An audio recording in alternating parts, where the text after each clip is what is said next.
Praise the lord. దేవుని నామములో మీకు అందరికీ వందనములు. ఈరోజు వాక్యములను చూసుకుందాము. 1 Corinthians chapter 10 verse 12.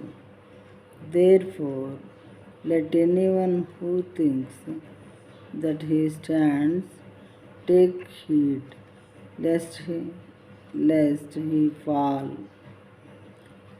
Once again the word, therefore let anyone who thinks that he stands take heed lest he fall.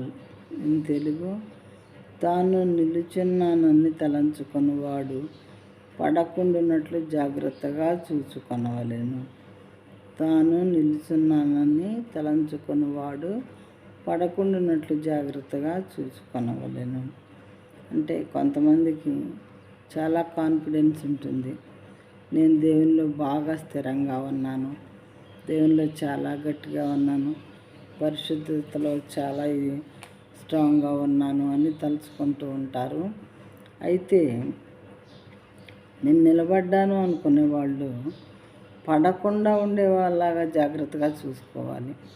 అంటే ఒకరోజు ఒక నెల కాదు కదా, మన జీవిత కాలం అంతా కూడా పుట్టిన దగ్గర నుండి లాస్ట్ వరకు అంటే కొన్ని సంవత్సరాలు గడుస్తూ ఉంటాయి. కాబట్టి అనుక్షణం అనుక్షణం మనం తప్పిపోయే అవకాశాలు చాలా ఉంటాయి. ఆలోచనలో కానీ, క్రియల్లో కానీ, మరి ఇలాంటి వాటిల్లో. కాబట్టి మనం ఏం చేయాలంటే నేను గట్టిగానే నిలుచున్నాను అనుకుంటూ ఉంటారు. అలాంటి వాళ్ళతో దేవుడు ఏం చెప్తున్నారంటే పడకుండా జాగ్రత్తగా చూసుకోండి. ఓవర్ కాన్ఫిడెన్స్తో ఉండకుండా అనుక్షణం మన ప్రవర్తన మనం సరిచేసుకుంటూ దాన్ని పరిశీలించుకుంటూ పరీక్షించి వారంగా ఉండి పడకుండా చూసుకోవాలని ఇక్కడ మనకు బోధిస్తూ ఉన్నారన్నమాట.